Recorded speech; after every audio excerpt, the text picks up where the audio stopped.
আপনারা ভিডিওতে মনে হয় মোটামুটি সবাই দেখে থাকার কথা যারা মোবাইল চালান। সম্রাট নামের এক লোক, সে সাভারের দামরায় ওই সাইডে, ঢাকার ওই সাইডে 6টা থেকে, এটা মিডিয়ার বক্তব্য, দেখেন আমি বলছি না সে করছে কি করছে না, আল্লাহ জানে, কারণ এই দেশের মিডিয়া অনেক কিছু বানায়ও বলতে পারে। 6 থেকে 7টা খুন করছে। কয়টা? সে নাকি আবার লাশ পুরাইয়া ফেলছে। এগুলা হলো মিডিয়ার বক্তব্য। এই সম্রাটকে আমি চিনি। সম্রাটকে আমি কিভাবে চিনি? এই সম্রাট নিজের মাঝে মাঝে কয় কিংকান, মানে একটু সাইকো টাইপের, পাগলা টাইপের কিছু লোক আছে না, এই টাইপের। ও আমাকে যখন 2021 সালে 8 এপ্রিল কাশিমপুর কারাগারে পাঠানো হয়, কাশিমপুর কারাগার নাম্বার 2 জেল নাম্বার, কাশিমপুরে কিন্তু একসাথে 4টা কারাগার। কয়টা? 4টা কারাগার। তার মধ্যে একটা কারাগারের নাম হলো কাশিমপুর 2। আল্লামা দিলওয়ার হোসেন সাইদি রহিমাহুল্লাহকে যে কারাগারে রাখা হয়েছিল ওইটার নাম হলো কাশিমপুর 1। শেখুল হাদিস মাওলানা মামুনুল হক সাহেবকে যে কারাগারে রাখা হয়েছিল ওইটার নাম হলো কাশিমপুর হাই সিকিউরিটি কারাগার। তাইলে 3টা কারাগার। আরেকটা হলো মহিলা, আরেকটা কি মহিলা। তাহলে কারাগার মোট কয়টা? আমরা কিন্তু অনেকে মনে করি কাশিমপুর কারাগার মানে মনে হয় একটা কারাগার, না, কাশিমপুর একসাথে 4টা কারাগার। কয়টা? একটার মানুষ আরেকটায় যাইতে পারে না, একটার মানুষ আরেকটাই কি করতে পারে না। এখানে যেমন দেয়াল আছে, বিশাল বড় দেয়াল, ওয়াল, সবকিছু আলাদা, খাবারের ব্যবস্থা আলাদা, প্রশাসন আলাদা, সবকিছু আলাদা। প্রিয় ভাইরা আমার, ওই কাশিমপুর 2 নাম্বার কারাগারে একটা বিল্ডিং ছিল, নাম হলো 60 সেল পূর্ব। 60 সেল পূর্ব ওই ভবন 60 সেল নাম দিছে হলো ছোট্ট ছোট্ট 60টা রুম, 4 তলার মধ্যে, প্রত্যেক তলায় 15টা করে রুম। কয়টা রুম? 15টা করে রুম। এই জন্য 4 তলায় 15টা করে ছোট ছোট রুম। এই জন্য 4 তলা মিলে কয়টা রুম হয়? 4 15 60। এই জন্য নাম দিছে 60 সেল। সেল মানে ওই যে কয়না ফাঁসির সেল, সেল কন্ডেম সেল, শুনছেন তো? কন্ডেম সেল, ওই কন্ডেম সেলই ফাঁসির আসামিদেরকে আমাদের সাথে রাখা হইতো, কন্ডেম সেল। এই সেল এখান থেকে 60 সেল, আর 2টা 60 সেল ছিল, একটা পশ্চিমে একটা পূর্বে, 2টা ভবন। এই জন্য আমাদের ভবনটাকে বলা হয়তো 60 সেল পূর্ব। ওই ভবনের নিচতলায়, ওই 4 তলা ভবনের নিচতলায় আমাকে 8 মাস রাখা হয়েছিল। কয় মাস? ওই 8 মাস আমাকে যে নিচতলায় রাখা হয়েছিল, ওখানে বেশিরভাগ আসামি ছিল বাংলাদেশের সবচাইতে টপ সন্ত্রাসী, টপ মাফিয়া ডন, বাংলাদেশের টপ ডাকাত, বাংলাদেশের বড় চোর, মানে এগুলোর সাথে আমার রাখা হয়েছিল যাতে করে আমার পাগল বানিয়ে দেওয়া যায়। মানে সব হলো এই ধরনের লোক। বিশাল বড় ইয়াবাখোর, ইয়াবার ব্যবসায়ী, মদখোর। এরপরে আরেকজন ছিল একবারে অনেক কষ্ট পাবে বেচারা শুনলে, ওনার নাম বাংলাদেশে ইউটিউবে সার্চ দিলেও তার নাম পাওয়া যায়। হ্যাঁ, তো যাই হোক, পরবর্তীতে অনেকে আলহামদুলিল্লাহ আমার সাথে নামাজও পড়ছে, তাদেরকে কিছুটা দিনও বুঝাইতে পারছি। তো এই মানুষগুলোর নাম বললে অনেক কষ্ট পাবে। সম্রাটের নামটা শুধু বলি। এই সম্রাট আমার পাশের রুমে ছিল। এই যে সম্রাট, এই যেটারে আপনারা ভিডিওতে দেখতেছেন, ও আমার পাশের রুমে ছিল। ও হইল আপনার রাত্রে 2টার সময়, মনে করেন আমি প্রথম গেছি কারাগারে, আম্মার টেনশন করি, হ্যাঁ, বাড়ির টেনশন করি, অনেক কিছু কষ্ট তো আছেই। এর মধ্যে একটু নামাজ পড়ে কোরআন তিলাওয়াত করে ঘুমানোর পরে 1টা 1:30টার সময় শুরু হয়, একটা বিড়ি দে, আমার একটা বিড়ি দে, আমার একটা বিড়ি দে। ঘুমাই দেখি, আরে কি চিল্লা চিল্লি। কারারক্ষীরে ডাক দিয়া কয়, পরে আমি ডাক দিছি, কিসে? কারারক্ষী কয় যে সম্রাট চিল্লাইতেছে, হইলো সারা রাত বিড়ি খায়, 1টার পর একটা বিড়ি খায়, ঘুমায় না সহজে। এই ফজরের নামাজের পরে ঘুমায়, এই একটু ঘুমাইবো, আবার সারা দিন এমনি এমনি আডে, খালি আটবে। আর হইলো আমি তো কিংকান, আমি সম্রাট, আমি এটা সেটা, মানে খালি এরকম করে। এক কাপড় পরে থাকে, গোসলও ঠিক মতো করে না, সারাদিন গোসল ছাড়া থাকে, কয়েকদিন জায়গা গোসল ছাড়া এক কাপড়ে থাকে। আর হইলো মানুষ কেউ কিছু কইলে ধরে ফেলতে চায়, খুব হিংস্র টাইপের। আর হইলো সাইকো, এক কথাই হলো মানে বুঝো নাই, সাইকো। এরা যদি কেউ 100 টাকা দিয়ে কয় ও মুখরে গাই দিয়া, ও কনফার্ম বিড়ি খাওয়ার টাকা দিলে 100 টাকা যদি কেউ দেয় কনফার্ম গাই দিবে গিয়া।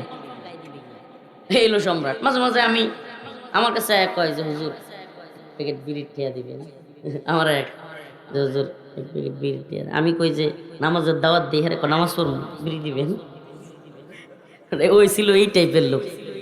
তো ওরে ধরছে, ওরে রাখছে আওয়ামী লীগ সরকার।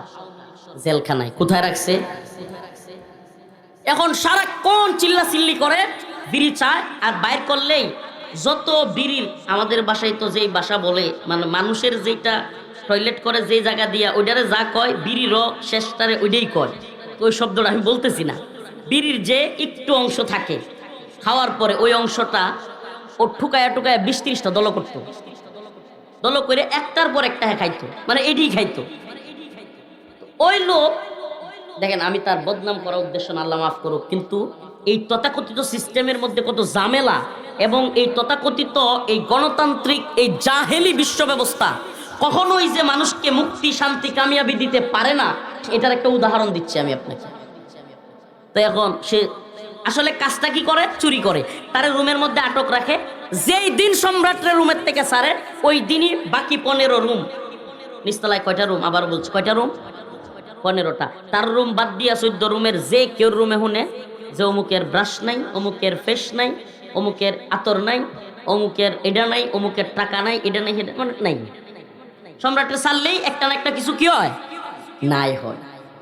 তো এখন মানুষ জ্বালায় অতিষ্ঠ হয়ে জেলারে বলছে, আপনি কি করতেছেন? এই একটা সাই করে আমাদের সাথে রাখছেন, ও এক একদিন এটা চুরি করে নিয়ে যায়, মাঝে মাঝে আবার মানুষে মারতে যায়, মাঝে মাঝে মানুষে কামড়ও দিতে যায়, মানে খুব অশৃঙ্খল করে মানুষের পিড়াপিড়িতে। আর হেও মানে খাবার খায় না, মাঝে মাঝে কি করে জানেন, জেলখানায় অনশন করা যায়। সামনে খাবার না খায় অনশন করলে একবার জেলের সর্বোচ্চ কর্তৃপক্ষ আপনার কাছে চলে আসবে, কারণ হে যদি না খায় মরে যায়। তো সম্রাট মাঝে মাঝে খাবার খায় না, অশৃঙ্খল করে। তো হ্যাঁ নিয়ে গেছে হসপিটালে। কোথায় নিয়ে গেছে? জেলখানার ভিতরে হসপিটাল আছে, হাসপাতালে। তো হাসপাতালে নিয়ে গেছে, আলহামদুলিল্লাহ 2-3 দিন ওখানে রাখছে। আমরাও আরামে ঘুমাইছি, চিন্তা করছি আহারে আল্লাহ তো বাঁচাইছে। এখন আর রাত্রে 2টার সময় বিড়ি বিড়ি করে কেউ চিল্লায় না। এখন 3 দিন পরে আবার সম্রাটকে নিয়ে আসছে। এত আওয়াজ সময় একটা বাপ নিয়ে আই সবাই, হ্যাঁ আমি আইছি, মানে নেতারা যেমন করে না, দেখছেন না? সে কিন্তু খুন করছে, এতগুলো বলা হচ্ছে, সে কিন্তু পুলিশের পোশাক পইরা থানার সামনে দিয়ে ঘুরতো, পুলিশের পোশাক পইরা, খুব ডেঞ্জারাস। তো এখন সে আসছে, আসার মানে কিছুক্ষণ পরেই হঠাৎ করে কারা প্রশাসন দৌড়াদৌড়ি ছুটাছুটি, কি হয়েছে কি হয়েছে, কারা প্রশাসন দৌড়াদৌড়ি ছুটাছুটি শুরু হয়ে গেছে। কয়েকজনের জিজ্ঞেসলাম, ভাই কি হয়েছে? আরে আর কোয়েন না, হসপিটাল থেকে ডাক্তারের অনেক জিনিসপত্র পাওয়া যাচ্ছে না, হসপিটালের যে সিসি ক্যামেরার তার ওইটা পাওয়া যাচ্ছে না, হসপিটালের যে ওই যে ডাক্তারদের অপারেশন করার কেচি টেচি বা এগুলো যন্ত্রপাতি এগুলো পাওয়া যাচ্ছে না, কি সর্বনাশ। আমি বললাম, আপনার শরীফুল সুবেদার, সুবেদার এগুলো আপনি কই দৌড়েন, সম্রাটের রুমে দেখেন। সত্যি সত্যি যায় দেখে অনেক কিছু ওখানে পাওয়া গেছে। বাকি তারগুলো সিসি ক্যামেরার তার তুর হ্যাঁ বিক্রি করে লাগছে জেলি।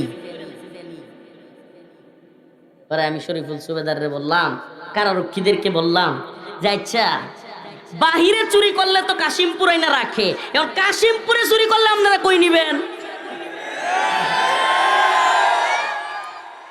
এই জিনিসটা একটু বুঝেন, বাহিরে চুরি করলে কই নিছে, কারণ কাশিমপুরে গিয়ে হ্যাঁ আরো বড় চুর হইছে। এখন আবার বের হয়ে আয়া এই দেশের প্রশাসনই বলতেছে আরো কয়েকটা মার্ডার করছে, তাইলে তার কি উন্নতি হয়েছে না অবনতি হয়েছে? এই জাহেলি সিস্টেমের এই যে দইরা নিয়ে ওখানে বইরা আরো যে তারে বড় ডাকাত বানাইছে, সুর থেকে এখন কি হয়েছে, সে খুনি, বড় ডাকাত, সে এখন সিরিয়াল কিলার। আমার প্রশ্ন, এই সুর আরো ভালো হইছে নাকি সুর আরো খারাপ হইছে? এই জাহেলি সিস্টেমে চোর জেলে গিয়া ডাকাত হইয়া বাইর হয়, ডাকাত বের হইয়া খুনি হইয়া বাইর হয়, খুনি সিরিয়াল কিলার হইয়া বাইর হয়। এই সিস্টেমের হলো এই উন্নতি। নাউজুবিল্লাহ। অথচ আল্লাহর বিধান যদি মানতো, নাহমাদুহু ওয়া নাস্তাঈনুহু ওয়া নাস্তাগফিরুহু ওয়া নু'মিনু বিহি ওয়া নাতাওয়াক্কালু আলাইহি ওয়া নাউযু বিল্লাহি মিন শুরুরি আনফুসিনা ওয়া মিন সাইয়্যাতি আ'মালিনা। من يهده الله فلا مضل له ومن يضلل فلا هادي له ونشهد أن لا إله إلا الله وحده لا شريك له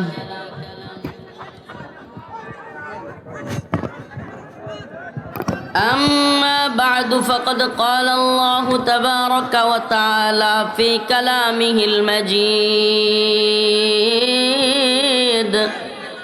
وفرقانه الحميد.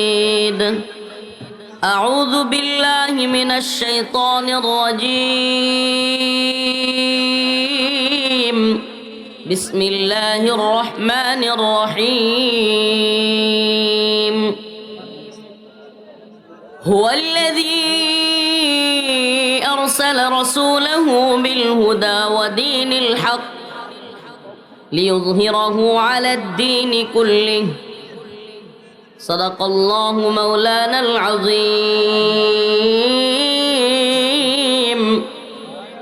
وصدق رسوله النبي الكريم ونحن على ذلك من الشاهدين والشاكرين والحمد لله رب العالمين. মদিনাতুল উলুম ইসলামিয়া মাদ্রাসা ও ইতিমখানা, কদিম ডোহাখলা স্কুল মোড়, গৌরপুর মোমেন শাহীর হাফেজ ছাত্রদের পাগড়ি প্রদান উপলক্ষে আজকের ইসলামী মহাসম্মেলনের সম্মানিত সভাপতি শেখুল হাদিস আল্লামা আব্দুল হক দামাত বারকাতুহুম আমার পাশে উপবিষ্ট আছেন। পেশ ইমাম ও খতিব এবং ময়মনসিংহের শ্রদ্ধেয়ভাজন মুরব্বী, আমাদের উস্তাদ কিংবা উস্তাদদের উস্তাদ হযরতুল আল্লাম হযরত মাওলানা আব্দুল হক দামাত বারকাতুহুম, সহসভাপতি হযরত মাওলানা শহীদুল্লাহ দামাত বারকাতুহুম। আরও উপস্থিত আছেন সম্মানিত উলামায়ে কেরাম, মুরব্বিয়ান আযম, প্রিয় যুবক ভাইরা, স্নেহের ছোট ভাইরা, পর্দানিশীন শ্রদ্ধেয়া মা ও বোনেরা। আল্লাহ রব্বুল আলামিনের দরবারে অসংখ্য অগণিত শুকরিয়া যে মহান রব্বুল আলামিন আপনাকে আমাকে কোরআন সুন্নাহ থেকে এত সুন্দর ব্যবস্থাপনায় কথা শুনবার এবং বলবার জন্য এত সুন্দর আয়োজন করার তৌফিক আল্লাহ তাআলা দান করেছেন। সেজন্য আল্লাহ রব্বুল আলামিনের দরবারে কালিমাতু শুকুর আদায় করে স্বতঃস্ফূর্ত আওয়াজ করে অন্তরের অন্তঃস্থল থেকে একবার বলে আলহামদুলিল্লাহ। প্রিয় উপস্থিতি, আমি আসলে এই আমাদের গৌরীপুর, নেত্রকোনা বা ময়মনসিংহ এই অঞ্চলগুলোর আলোচনার সময় সূচি নির্ধারণ করলে 9টার আগে এটা খুব সন্ধ্যার সময় আলোচনা করে ফেলতেছি। মানে আমাদের আঞ্চলিকভাবে দীর্ঘ রাত পর্যন্ত মাহফিল চলে, অনেক জায়গায় 1টা 2টা পর্যন্তও চলে। সেই সুবাদে আমরা হয়তো দেখা যায় 11টার দিকে বয়ান করি, 10টা 10:30টায় বয়ান করি, কিন্তু এখানে আমাকে আগে একটু আলোচনা করতে হচ্ছে। এই জন্য আমি প্রথমে আপনাদেরকে জানিয়ে নিচ্ছি, মূলত আজকে আমার প্রোগ্রাম অনেক আগে থেকে সেট করা, 1 বছর আগে থেকে 30 সালে ছিল। তো সেখান থেকে আপনাদের এই অঞ্চলের ইমাম সাহেব হুজুর, এই মাদ্রাসার মুতাইম সাহেব হুজুর সহ আরও কিছু লোক আমাকে ধরছে, পরিচিত কিছু মানুষকে নিয়ে, যে হুজুর ত্রিশাল যাওয়ার পথে এদিকেই তো যাবেন, একটু আমাদেরকে সময় দিয়ে যায়। তো এই জন্য আপনাদের এখানে উঠে যাচ্ছি, এই জন্য আপনাদের এখানে আগেভাগে কথা বলতে হচ্ছে। এগুলো নিয়ে অনেক সময় কথা হয় যে হুজুর আসলো, একটু সময় দিয়া চলে গেল, হ্যাঁ মাহফিলের শুরু লগ্নে, পরবর্তীতে এগুলো নিয়ে সমালোচনা হয়। আল্লাহর হস্তে আমাদেরকে এই বিষয়গুলো থেকে ক্ষমা করবেন। যেহেতু আমাকে ওইভাবেই কথা দেয়া যে 8:30টার দিকে উঠবেন, এই জন্য আমি আসছি। আমি হুজুরের কাছে ক্ষমা প্রার্থী। আমি আমাদের শ্রদ্ধেয় আলেম, মুরব্বী মানুষ, আমাদের বৃহত্তর ময়মনসিংহের শ্রদ্ধেয় মুরব্বী, আমরা যাকে মুরব্বী মানি, হুজুর বসা, আমি হুজুরের কাছে ক্ষমা চাচ্ছি। আপনাদেরকেও আমি বলতেছি যে আমি আসলে এখানে অনেকটা বাধ্য, 10টায় আমার ত্রিশাল যেতেই হবে, এই জন্য আমি আপনাদের কাছ থেকে বিদায় নিব ইনশাআল্লাহ। প্রিয় হাজিরিন, আমি আপনাদের সামনে কোরআন কারীমের একখানা আয়াত তিলাওয়াত করেছি। যে আয়াতের আলোচ্য বিষয় হলো আল্লাহ রব্বুল আলামিন সমস্ত দ্বীনের উপর ইসলামকে বিজয়ী করবার জন্য আল্লাহ রাসূল সাল্লাল্লাহু আলাইহি ওয়াসাল্লামকে পাঠিয়েছেন। উদ্দেশ্য হলো আল্লাহ রসুলকে সত্য দিন সহকারে পাঠানোর পিছনে উদ্দেশ্য হলো এই দিন বিজয়ী থাকবে। এই দিন কি থাকবে? বিজয়ী। দিন বিজয়ী কখন বোঝা যাবে? যখন দিনই কাজ করতে গেলে কোনো তাগুতি সিস্টেমের অনুমতি নিতে হবে না, কোনো জালেমের কাছ থেকে অনুমতি চাইতে হবে না, তখন বোঝা যাবে ওই দিন বিজয়ী। কিন্তু যদি আলেমদেরকে, উলামায়ে কেরামকে, হকপন্থীদেরকে, সত্য অন্বেষীদেরকে বাতিলপন্থীদের কাছে মাথা নত করতে হয় এবং তাদের দ্বারস্থ হয়ে তাদের অনুমতি চাইতে হয়, কিংবা ইসলামিক কাজে, কোরআনের খেদমতের কাজে, মসজিদের খতিবের কাজে, ইমামতির কাজে, কিংবা কোনো প্রোগ্রামে, দাওয়াতি প্রোগ্রামে দায়ীদেরকে, বক্তাদেরকে, ওয়াইজদেরকে, কোনো নেতার, কোনো ফাসেক ফুজ্জার জালেমের অনুমতি নিতে হয়, তাইলে বুঝতে হবে ওই অঞ্চলে, ওই দেশে, ওই এলাকায় দিন বিজয়ী নাই। هو الذي أرسل رسوله بالهدى ودين الحق ليظهره على الدين كله। আল্লাহ রব্বুল আলামিন বলেন, هو الذي أرسل رسوله بالهدى ودين الحق। আল্লাহ রব্বুল আলামিন বলেন, রাসূল সাল্লাল্লাহু আলাইহি ওয়াসাল্লামকে হেদায়েত সহ সত্য দিন দিয়ে পাঠানো হয়েছে। কি সহ? হেদায়েত সহ। হেদায়েত সহ সত্য দিন দিয়ে পাঠানো হয়েছে। লিইয়ুযহিরাহু আলাদ-দীনি কুল্লি, যেন তিনি সমস্ত দিনের উপর এই দিনকে বিজয়ী করেন। দিনকে বিজয়ী করা বা দিন আসলে কি, কিংবা দিনকে বিজয়ী করা, ইকামতে দিন কি এবং তার পথ কি, আসলেই কি আমাদেরকে যেভাবে বোঝানো হচ্ছে এই পথে কি দিন বিজয়ী হবে?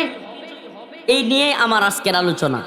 প্রিয় হাজিরিন, প্রিয় উপস্থিতি, আল্লাহ রাসূল সাল্লাল্লাহু আলাইহি ওয়াসাল্লামকে দিন, সত্য দিন দিয়ে হেদায়েত সহকারে পাঠানো হয়েছে এই দিনকে সকল দিনের উপর বিজয়ী করতে।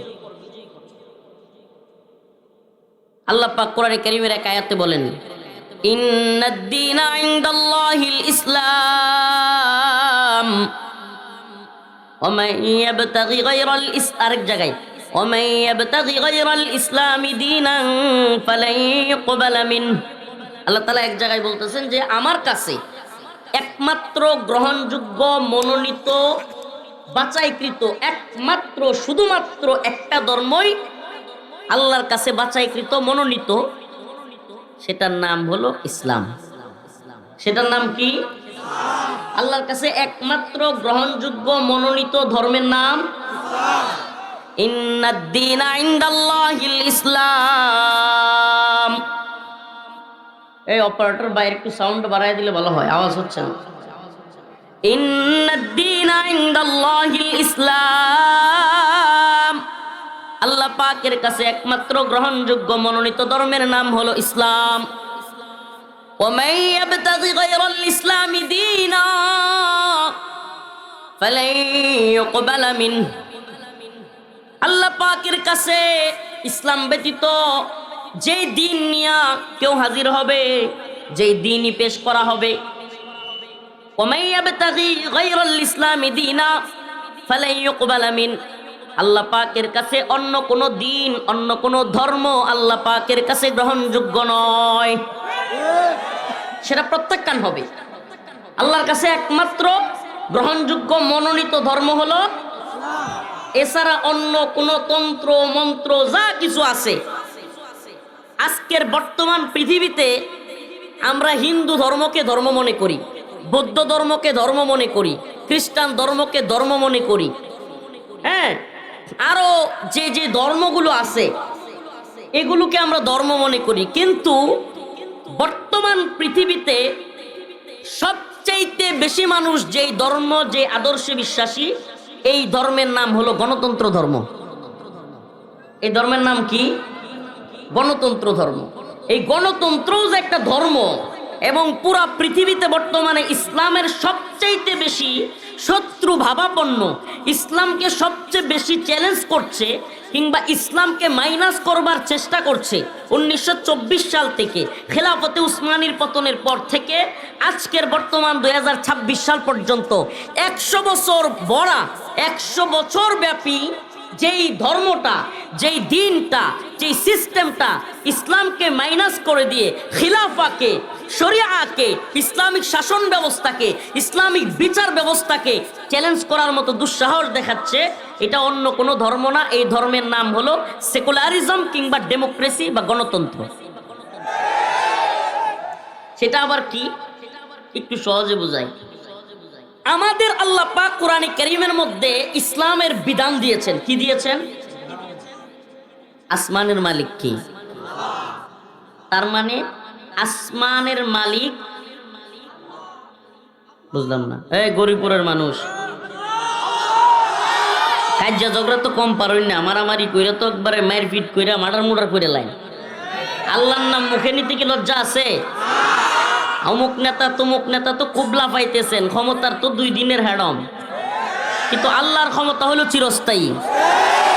তাবারাকাল্লাযী বিয়াদিহিল মুলক ওয়া হুয়া আলা কুল্লি শাইইন কাদির। কুলিল্লাহুম্মা মালিকাল মুলক তু'তিল মুলকা মান তাশা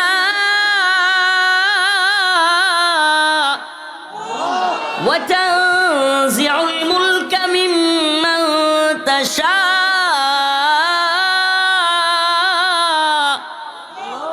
ক্ষমতার মালিক কে? ক্ষমতা দিতে পারেন কে? ক্ষমতা কেড়েও নিতে পারেন কে? ক্ষমতা দেন। আবার আল্লাহ বলেন ওয়াতানজিউল মুলকা মিম্মান তাশা, ক্ষমতা আমার মন চাইলে আবার কাইরা নেই, রান্না করা খাবার রাইকা পালায়া যাইতে বাধ্য করি। ওয়াতুইজ্জু মান তাশা ওয়াতুযিল্লু মান তাশা ওয়াতুইজ্জু মান তাশা ওয়াতুযিল্লু মান তাশা। ইজ্জতের মালিক কে? যে আলেমদেরকে ডান্ডা বেরি পরানো হইতো, যে আলেমদের হাতে হ্যান্ডকাপ ছিল, যে আলেমদের পরনে পুলিশের জ্যাকেট লাগাইয়া, ডান্ডা বেরি লাগাইয়া, পায়ের মধ্যে বেরি, হাতের মধ্যে গরুর রশি লাগাইয়া, হ্যান্ডকাপ লাগাইয়া টাইনা নিত, আজকে আল্লাহ পাক ইজ্জত এমন দিয়েছেন, আজকে রাষ্ট্রীয় সিকিউরিটি তাদেরকে দেয়া হয়, পিছনে বন্দুক লয়ে একটা খাড়ায় থাকে। আর যেগুলো আগে বিশাল ক্ষমতার মালিক মনে করতো নিজেদেরকে, গর্ত টুকায় আইতে আসেন। নোয়া খেললা বাসায় কইলাম আর কি, যে গর্ত টুকায় হাইতেন ন, তো এখন গর্ত টুকায় হাইতে আছে। সুবহানাল্লাহ। ইজ্জতের মালিক কে? লাঞ্ছিত করতে পারেন কে? তাইলে এখন বলেন, আসমানের মালিক, জমিনের মালিক, জমিনের মাবুদ, আসমানের মাবুদ, মানুষের মাবুদ। নামাজ কার জন্য? রোজা কার জন্য? হজ কার জন্য? যাকাত কার জন্য? তাইলে এতগুলো জিনিস আল্লাহর জন্য হইলে বিধানদাতা মাবুদ কে? হ্যাঁ, খাওয়ায় আল্লাহ, পালে আল্লাহ, আর বিধান শেখ হাসিনা। খাওয়ায় আল্লাহ, পালে আল্লাহ, এই শ্বাস প্রশ্বাস আল্লাহর, জমিন আল্লাহর, বাতাস আল্লাহর, পানি আল্লাহর, আগুন আল্লাহর, রান্না করি আল্লাহর আগুন দিয়া, আল্লাহর পানি খাই, আল্লাহর বাতাস দিয়া বসবাস করি, জীবনে কোনোদিন ট্যাক্স দেওয়া লাগে না এই বাতাসের জন্য, এই অক্সিজেনের জন্য, কিছুই লাগলো না, আর বিধান মানবো হাসিনার কিংবা ডক্টর ইউনূসের। এটা কেমনে? এটা একটু বুঝাই আপনাদেরকে। আল্লাহ পাক কোরআনের মধ্যে বলছেন আস-সারিকু ওয়াস-সারিকাতু ফাকতাউ আইদিয়াহুমা, আস-সারিকু ওয়াস-সারিকাতু ফাকতাউ আইদিয়াহুমা। আল্লাহ পাক বলেছেন যদি কেউ চুরি করে, চোর এবং চুন্নি, বেটে নইলে কি? এটা আল্লাহ কোরআনেই কইতেছে আস-সারিকু ওয়াস-সারিকাতু, চোর এবং সুন্নি। বেটেন চুরি করলে নাম কি হইব? সুন্নি। মই সিংহে পড়েন কথা কইন না করে, কথা কইন যে কথা বুঝুন। তে কথা কইন যে আস-সারিকু ওয়াস-সারিকাতু ফাকতাউ আইদিয়াহুমা, আল্লাহ বলেন চোর এবং চোরনি যদি চুরি করে তাদের শাস্তি হলো ফাকতাউ আইদিয়াহুমা, তাদের হাত কেটে দিতে হবে। কি করতে হবে? এই বিধান কার? এখন পশ্চিমা শয়তানের দল এক নতুন জীবন ব্যবস্থা আবির্ভাব করছে, ইসলাম কোড অফ লাইফ, ইসলাম পূর্ণাঙ্গ জীবন ব্যবস্থা। এখন ইসলামের মধ্যে বিধান দেওয়ার একমাত্র ক্ষমতা কার? ইনিল হুকমু ইল্লা লিল্লাহ, আমারা আল্লাহ তা'বুদু ইল্লা ইয়্যাহ, ইনিল হুকমু ইল্লা লিল্লাহ, হুকুমদাতা বিধানদাতা একমাত্র কে? ইবাদত একমাত্র কার? এখন বাংলাদেশে সুরের শাস্তি দিতেছে জেলে নেওয়া, থানায় নিয়ে বইরে রাখা। বাংলাদেশে সুরের শাস্তি হলো দারোগা 500 টাকা খাওয়ান আর লাত্তি দেওয়ান। সুরের কিন্তু পুলিশও নিতে চায় না। আল্লাহর বিধান একটা আর রাষ্ট্রের বিধান আরেকটা, ঠিক কি ঠিক না প্রিয় ভাইরা আমার? আর মদ খাইলে যদি লাইসেন্স থাকে, মদ খাওয়ার কোনো শাস্তি নাই। লাইসেন্স থাকলে কি নাই? বাংলাদেশে অসংখ্য মদের ভার আছে, আপনারা জানেন? বাংলাদেশে অসংখ্য মদের লাইসেন্স পেত বার আছে। ওই বারে গিয়া কেউ যদি লাইসেন্স করে মদ খায়, আপনি তাকে মদ খুর বলতে পারবেন না, তাকে কোনো কিছু করতে পারবেন না, তার বিরুদ্ধে কিছু বলতে পারবেন না, তারে আপনি পিটাইতে পারবেন না, কিছু না। কেন? তার মদ খাওয়ার লাইসেন্স আছে। নাউজুবিল্লাহ। অথচ আল্লাহ বলে ইন্নামাল খামরু ওয়াল মাইসিরু ওয়াল আনসাবু রিজসুম মিন আমালিশ শাইতান। অথচ আল্লাহর বক্তব্য কি? যে মদ, জুয়া এগুলা হলো শয়তানের কাজ, এগুলা মুমিনের কাজ না, এগুলো মুমিনের জন্য হারাম। মুমিনের জন্য কি বলেন? মুমিনের জন্য কি? ইন্নামাল খামরু ওয়াল মাইসিরু ওয়াল আনসাবু ওয়াল আজলামু রিজসুম মিন আমালিশ শাইতান। আল্লাহর কাছে ইসলামে এই দ্বীনের ভিতরে বিধান হলো হারাম, এটা শয়তানের কাজ, আর আমাদের দেশে এটা বৈধ কাজ। নাউজুবিল্লাহ। তা আল্লাহ যেটারে হারাম করছে তারা এটারে হালাল করতেছে না? আল্লাহ হালাল করছে না হারাম করছে? তাইলে আল্লাহ যে চুরিরে হারাম করছে, এই চুরির যে শাস্তি দিছে সেটা যদি বিধান ওইটা না দেয়া হয়, আল্লাহর বিধান বাদ দেয়া হইল কি হইল না? সুদ ইসলামে হালাল না হারাম? সুদ সুদ নাকি রাষ্ট্রপ্রধান সুদের কারবারের সাথে জড়িত হইলে হালাল হয়ে যায়? শেখ হাসিনা কিংবা বেগম জিয়া যদি পর্দা না করে তাহলে বেপর্দায় থাকা হালাল? এটাই তো হইছে মনে হইতেছে। পর্দা না করলে রাষ্ট্রের প্রধান, তাইলে কি আল্লাহর বিধান রহিত হয়ে যাবে? হ্যাঁ, নাকি ক্ষমতাসীনরা যেই ধর্মের আমিও সেই ধর্মের, উলামায়ে দাওলা হয়ে যাব আমরা? নাউজুবিল্লাহ। উলামায়ে দাওলা, উলামায়ে উম্মাহ, উলামায়ে মিল্লাত, ওই ব্যাখ্যায় যাচ্ছি না। তো আমার কি রাষ্ট্রের যেই ধর্ম, রাষ্ট্রপ্রধানের যেই ধর্ম, আমারও কি সেই ধর্ম, নাকি আমার ধর্ম ইসলাম? সুবহানাল্লাহ। তাইলে রাষ্ট্রের প্রধানও যদি সুদি কারবারের সাথে জড়িত থাকে তাইলে সুদ বৈধ হয়ে যাবে? রাষ্ট্রের প্রধান যদি ঘুষের সাথে জড়িত থাকে, ঘুষ জায়েজ হয়ে যাবে? রাষ্ট্রের প্রধান যদি দুর্নীতির সাথে জড়িত থাকে, জিনা বেবিচারের সাথে জড়িত থাকে, তাইলে জিনা বেবিচার জায়েজ হয়ে যাবে নাকি আল্লাহর বিধানই থাকবে? আয-যানিয়াতু ওয়াজ-যানি ফাজলিদু কুল্লা ওয়াহিদিম মিনহুমা মিআতা জালদা। আল্লাহ রাব্বুল আলামিন বলেন, বেবিচারী পুরুষ এবং মহিলা যদি জিনা করে আল্লাহর শাস্তি হলো, যদি অবিবাহিত হয় কি হয়? অবিবাহিত হয়। আয-যানিয়াতু ওয়াজ-যানি ফাজলিদু কুল্লা ওয়াহিদিম মিনহুমা মিআতা জালদা। তাদের উভয়কে 100 কইরা বেত্রাঘাত করতে হবে। কি করতে হবে? আস্তে আস্তে না, কঠিন পিটানি দিতে হবে, 100 করে। এখন আমি জিজ্ঞেস করতে চাই, বাংলাদেশে যে পার্কের সিপাই সাপায় কিংবা বিভিন্ন হোটেলে, নাউজুবিল্লাহ, রেস্টুরেন্টে, বিভিন্ন খারাপ জায়গায়, আশ্চর্যের বিষয়, এটা কি এত নরমালাইজ করা হয়েছে যে এখন এক যুবক আরেক যুবকের সাথে, এক বন্ধু আরেক বন্ধুর সাথে গর্বের সাথে বলে আজকে গার্লফ্রেন্ডের সাথে ডেটিং করে আসছে? নাউজুবিল্লাহি মিন যালিক। নাউজুবিল্লাহ বলবেন না?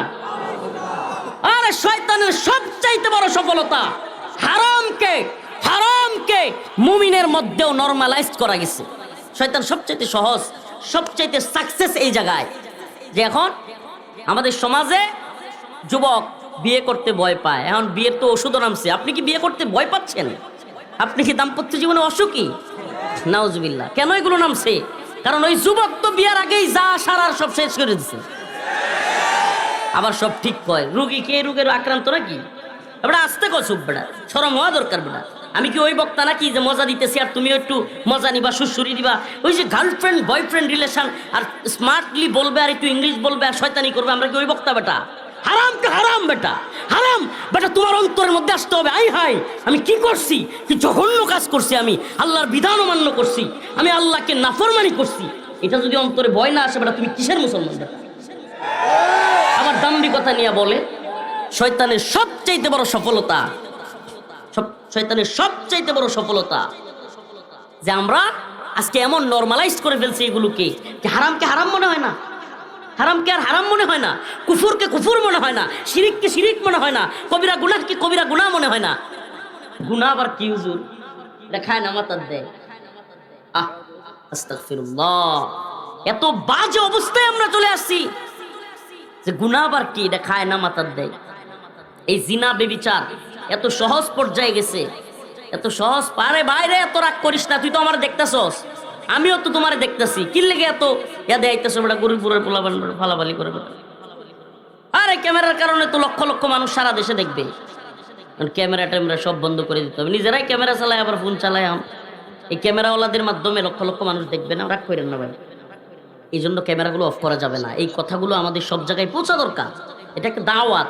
মুরব্বীরা যদি না করে দেয়, হুজুর যদি কয় যে আজকে থেকে কোনোদিন ক্যামেরার সামনে ওয়াজ করবা না, জীবনও করতাম না, হুজুর কো মানে ক্যামেরাগুলোর দিন প্রচারের স্বার্থে কিছুটা প্রয়োজনীয়তা আছে বলে আমরা সুযোগ দিই। আমরা এদের কাছ থেকে 1 টাকা নেও না, এরা জীবনে কোনোদিন আমরা 2 টাকার হেল্পও করে না। কিন্তু চিন্তা করি যে এদের মাধ্যমে যদি কিছুটা প্রচার হয় এবং এর মাধ্যমে যদি অনেক মানুষের কাছে যায়, এই আর কি। কারণ আমাদের মেইন স্ট্রিম মিডিয়া, তথাকথিত দাজ্জালি মিডিয়া, এই তথাকথিত কি বলে ডেইলি স্টার, প্রথম অন্ধকার, আরো যে কতগুলো আছে, এগুলো তো আমাদের বিরুদ্ধে। তো এখন ওগুলো যেহেতু আমাদের বিরুদ্ধে প্রচারণা করে, কিছু যদি ইউটিউবাররা অন্তত আমাদের পক্ষে প্রচারণা করে, এর দ্বারা যদি অন্তত ইসলামের দিনের মৌলিক কথাগুলো যায়, এই জন্য আর কি এগুলো রাখা। আর না হলে আমরাও রাখতাম না, দরকার ছিল না। আল্লাহ আমাদেরকে বুঝার তৌফিক দান করুন।